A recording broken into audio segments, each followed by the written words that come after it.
You, John Fitzgerald Kennedy, do solemnly swear I, John Fitzgerald Kennedy, do solemnly swear that you will faithfully execute the office of President of the United States that I will faithfully execute the office of President of the United States and will, to the best of your ability, and will, to the best of my ability, preserve, protect, and defend the Constitution of the United States. preserve, protect, and defend the Constitution of the United States. So help you God.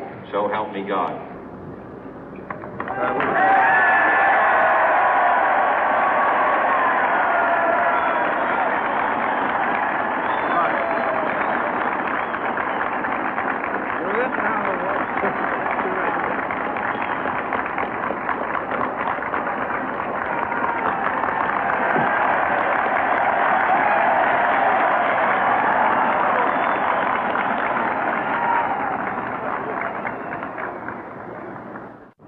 Vice President Johnson, Mr. Speaker, Mr. Chief Justice, President Eisenhower, Vice President Nixon, President Truman, Reverend clergy, fellow citizens.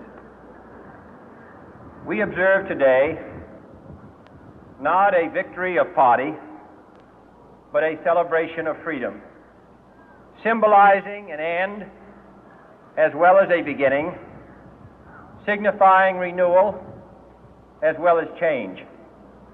For I have sworn before you and Almighty God the same solemn oath our forebears prescribed nearly a century and 3/4 ago. The world is very different now, for man holds in his mortal hands the power to abolish all forms of human poverty and all forms of human life. And yet the same revolutionary beliefs for which our forebears fought are still at issue around the globe. The belief that the rights of man come not from the generosity of the state, but from the hand of God. We dare not forget today that we are the heirs of that first revolution. Let the word go forth from this time and place to friend and foe alike that the torch has been passed to a new generation of Americans born in this century, tempered by war, disciplined by a hard and bitter peace, proud of our ancient heritage, and unwilling to witness or permit the slow undoing of those human rights to which this nation has always been committed and to which we are committed today at home and around the world.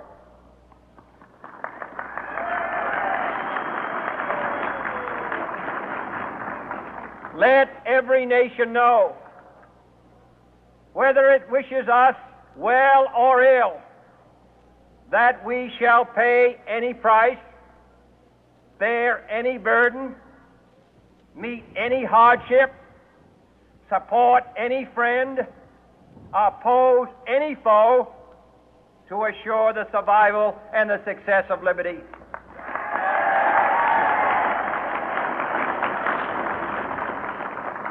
This much we pledge and more.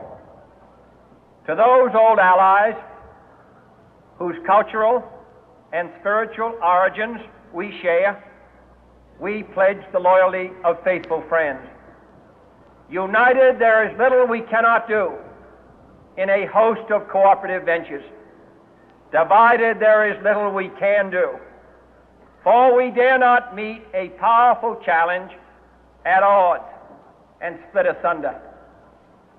To those new states whom we welcome to the ranks of the free, we pledge our word that one form of colonial control shall not have passed away, merely to be replaced by a far more iron tyranny.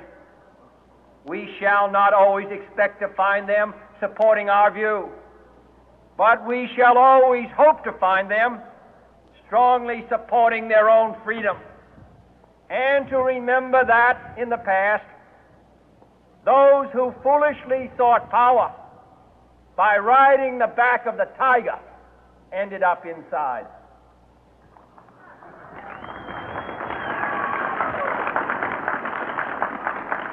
To those people in the huts and villages of half the globe struggling to break the bonds of mass misery, we pledge our best efforts to help them help themselves for whatever period is required, not because the communists may be doing it, not because we seek their votes, but because it is right. If a free society cannot help the many who are poor, it cannot save the few who are rich.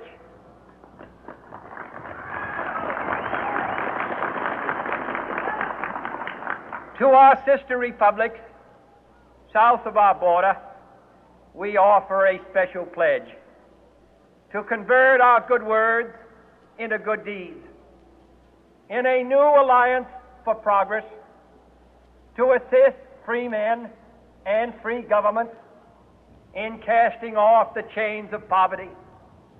But this peaceful revolution of hope cannot become the prey of hostile powers. Let all our neighbors know that we shall join with them to oppose aggression or subversion anywhere in the Americas. And let every other power know that this hemisphere intends to remain the master of its own house.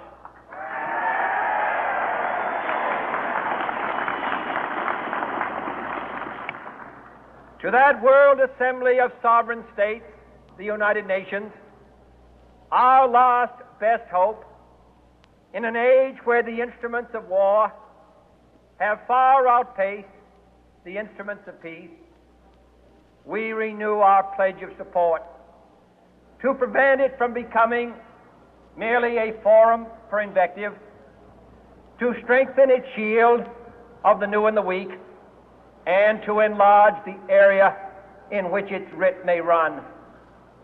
Finally, to those nations who would make themselves our adversary, we offer not a pledge, but a request that both sides begin anew the quest for peace.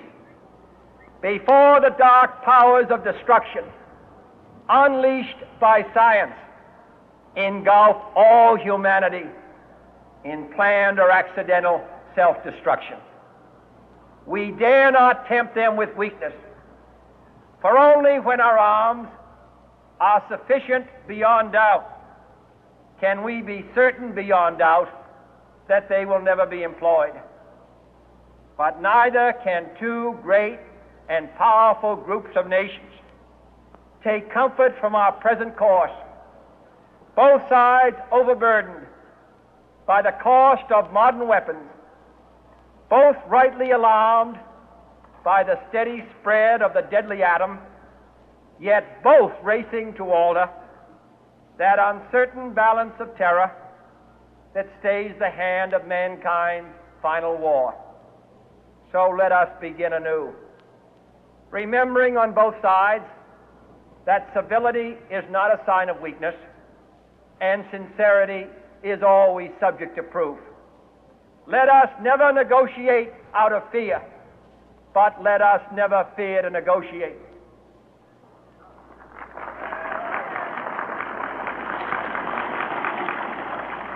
Let both sides explore what problems unite us, instead of belaboring those problems which divide us. Let both sides, for the first time, formulate serious and precise proposals for the inspection and control of arms, and bring the absolute power to destroy other nations under the absolute control of all nations.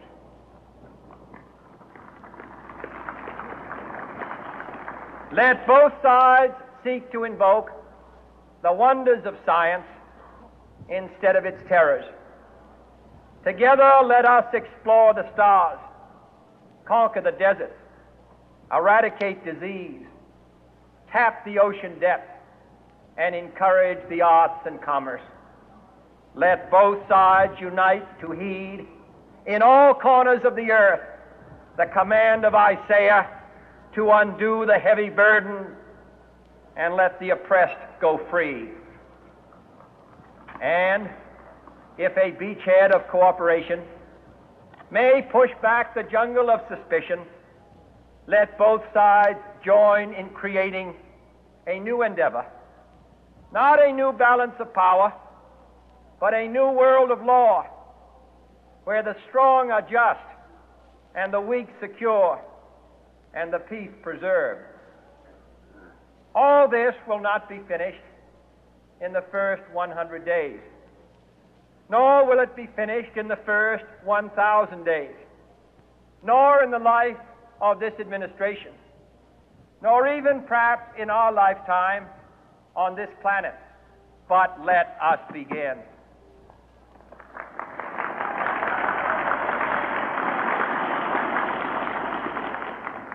In your hands, my fellow citizens, more than mine, will rest the final success or failure of our course.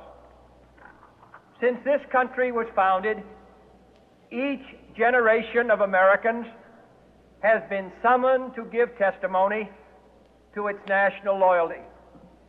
The graves of young Americans who answered the call to service surround the globe.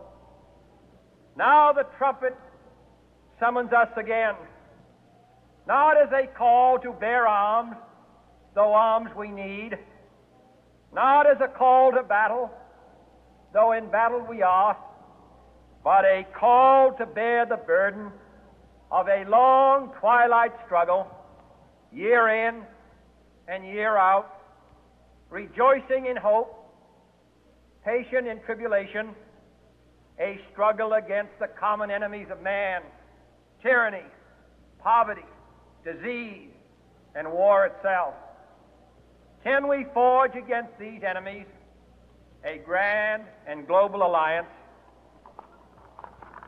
north and south, east and west, that can assure a more fruitful life for all mankind? Will you join in that historic effort?